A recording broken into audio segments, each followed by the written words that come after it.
अभी हम जामिया मिलिया इस्लामिया के स्टाफ कब्रिस्तान में हैं, जहां जामिया मिलिया के स्टाफ जब इंतकाल कर जाते हैं तो उन्हें यहां दफन किया जाता है। आज हम यहां पे एक ऐसे कब्र की ज़ियारत करने जा रहे हैं जिसकी तलाश हमें ज़माने से थी। हमारे एक साथी हैं, बड़े भाई हैं कैफ़ी अनवर साहब, उन्होंने हमें उस कब्र के बारे में बताया। तो वो किस शख्स की कब्र है जिसे हम ज़माने से ढूंढ रहे थे, तो चलिए हम आपको दिखाते हैं।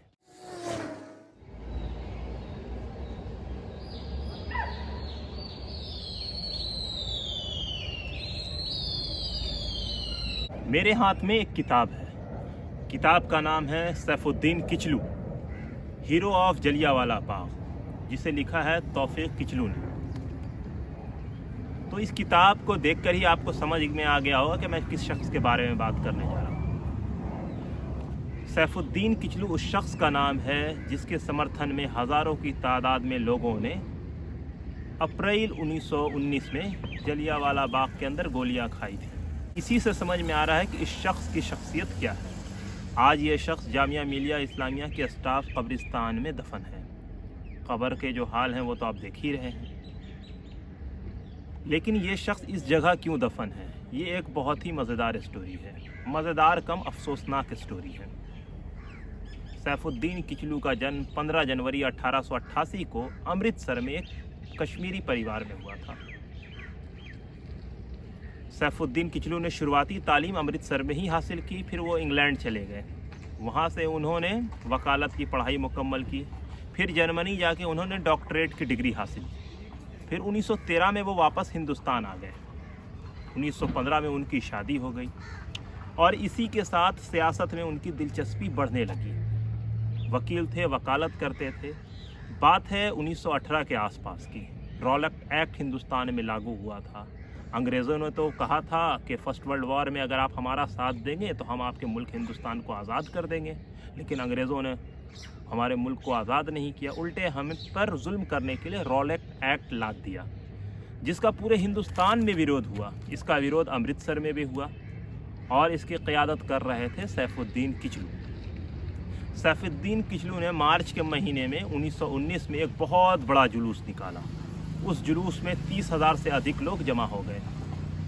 इसी जुलूस के कुछ दिन बाद रामनवमी का त्यौहार था। बड़े पैमाने पे अमृतसर के हिंदुओं ने जुलूस निकाला, लेकिन इस जुलूस के पूरे देख रेख की जिम्मेदारी मुसलमानों के हाथ में थी और ये कारनामा किया सैफुद्दीन किचलू ने। अंग्रेज़ घबरा गए कि हिंदू मुस्लिम इत्तेहाद कैसा, क्योंकि उनका तो काम ही था फूट डालो शासन करो। इस वजह कर सैफुद्दीन किचलू और इनके एक साथी, जिनका नाम था डॉक्टर सतपाल सिंह, उनको गिरफ्तार करके नज़रबंद कर दिया गया। आवाम सड़क पे आ गई, खून खराबा भी हुआ, कुछ अंग्रेज़ भी मारे गए, कुछ हिंदुस्तानी भी मारे गए। लेकिन अंग्रेज़ों के सामने हिंदुस्तानियों के खून की कोई कदर नहीं थी। लेकिन अंग्रेज़ों का खून उनके लिए बहुत ही महंगा था। इसका बदला उन्होंने 13 अप्रैल को बैसाखी के दिन लिया। हज़ारों की तादाद में सैफुद्दीन किचलू के समर्थकों पर गोली चलाई गई, जिसमें हज़ारों की तादाद में लोग मारे गए। लेकिन आवाम का दबाव इस तरह से अंग्रेज़ी हुकूमत पे था कि उन्हें सैफुद्दीन किचलू को रिहा करना पड़ा। सैफुद्दीन किचलू दिसंबर के महीने में रिहा होकर वापस बाहर आते हैं। जब वो अमृतसर की सड़कों पर आते हैं तब आवाम ने उन्हें कंधे पर बैठा के पूरे अमृतसर में घुमाया। और यहीं से शुरू होता है सैफुद्दीन किचलू का स्टेट की सियासत से सेंटर यानी नेशनल पॉलिटिक्स में एंट्री। सैफुद्दीन किचलू को अली बिरादर का साथ मिला, यानी मौलाना मोहम्मद अली जौहर और शौकत अली का। सैफुद्दीन किचलू खिलाफत मूवमेंट से जुड़े। खिलाफत मूवमेंट को मजबूत करने के लिए महात्मा गांधी ने असहयोग आंदोलन शुरुआत की। सैफुद्दीन किचलू ने इसमें भी बढ़ चढ़ कर हिस्सा लिया, लेकिन अंग्रेज़ों को ये पसंद नहीं आया और अंग्रेज़ों ने उन्हें एक बार फिर से गिरफ़्तार कर लिया। साल था 1921। कराची आज के डेट में पाकिस्तान में है, उस वक्त हिंदुस्तान का हिस्सा था।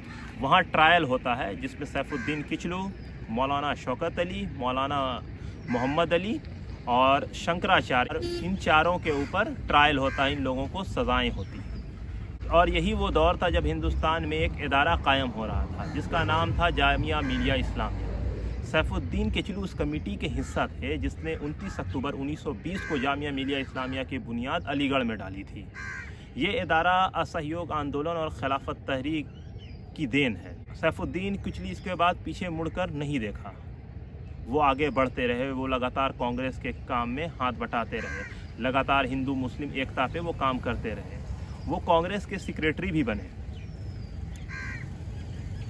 फिर सैफुद्दीन किचलू ने नौजवानों के लिए बहुत सारे ऑर्गेनाइजेशन बनाए, वो लगातार हिंदू मुस्लिम एकता पे काम कर रहे थे, लेकिन कांग्रेस की कुछ नीति की वजह कर वो उनसे दूर होते चले गए और वो उन्होंने अपने आप को धीरे धीरे कम्युनिस्ट पार्टी के तरफ इंक्लाइन कर दिया। साथ में वो मुस्लिम लीग की भी खुल कर मुखालफत करते थे। उन्होंने जिन्ना की जो 2 नेशन पॉलिसी थी उसका पुरजोर मुखालफत की। वो लगातार 2 नेशन हिंदू मुस्लिम को जो बांटा जा रहा था हिंदुस्तान पाकिस्तान की बुनियाद पर, वो उसका विरोध करते रहे, लेकिन उनकी बात भला कौन सुन रहा था। और इसके बाद हुआ मुल्क का बंटवारा 1947 में, तो उस शख्स का भी घर जला जिसके समर्थन में हज़ारों लोगों ने गोलियां खाई। यानी अमृतसर में जब 1947 के बंटवारे के दौरान फसाद हुआ तो सैफुद्दीन किचलू का भी घर जला दिया गया। अब सैफुद्दीन किचलू एक नेता की हैसियत से नहीं बल्कि एक रिफ्यूजी की हैसियत से दिल्ली में आकर रहने लगे। बाद में वो अमृतसर भी गए, लेकिन फिर अमृतसर ने उन्हें पनाह नहीं दी, क्योंकि उस वक्त मुल्क का वो हालात था कि एक मुसलमान का अमृतसर में रहना उस समय मुनासिब नहीं था। तो सैफुद्दीन किचलू वापस दिल्ली आ गए। वो लगातार पीस के लिए काम करते रहे। 1953 में सैफुद्दीन किचलू को स्टालिन पीस अवार्ड दिया गया। ये अवार्ड पाने वाले सैफुद्दीन किचलू पहले हिंदुस्तानी हैं। वो लगातार पीस के लिए काम कर रहे थे और इस अवार्ड के एवज़ में उन्हें जो पैसा मिला उन्होंने पीस फाउंडेशन को दान कर दिया। यानी दुनिया में पीस लाने के लिए उन्होंने उस पैसे को दान कर दिया। वो अमाउंट तकरीबन लाख रुपए थी। वो लगातार हिंदुस्तान की यकजहती, हिंदू मुस्लिम एकता और हिंदुस्तान की तरक्की के लिए काम कर रहे थे। और 75 साल की उम्र में 9 अक्टूबर 1963 को उनका इंतकाल होता दिल्ली में, जिसके बाद उन्हें जामिया मिलिया इस्लामिया के स्टाफ कब्रिस्तान में दफन कर दिया गया। लेकिन यहाँ पे एक चीज़ है सोचने वाली। जामिया मिलिया इस्लामिया में 3 तरह के कब्रिस्तान हैं। एक है VIP कब्रिस्तान, एक है आम पब्लिक के कब्रिस्तान और एक है जामिया स्टाफ का कब्रिस्तान।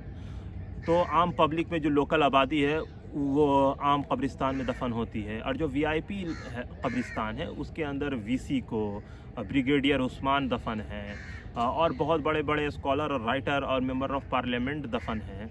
और इसके अलावा जामिया के जो फाउंडर थे मुख्तार अहमद अंसारी साहब, वो दफन हैं। और इसके अलावा एक स्टाफ कब्रिस्तान है जिसके अंदर स्टाफ, जामिया के जितने स्टाफ हैं उन लोगों को दफन किया, और कुछ नेता वगैरह भी उस पर दफन है। तो सैफुद्दीन किचलू को भी उसी जगह दफन किया गया है। जबकि मेरे हिसाब से जो मुझे लग रहा है कि सैफुद्दीन किचलू का एक बड़ा रोल है हिंदुस्तान की आज़ादी में, हिंदुस्तान को तरक्की में लाने में, जामिया मिलिया को इस्टेब्लिश करने में।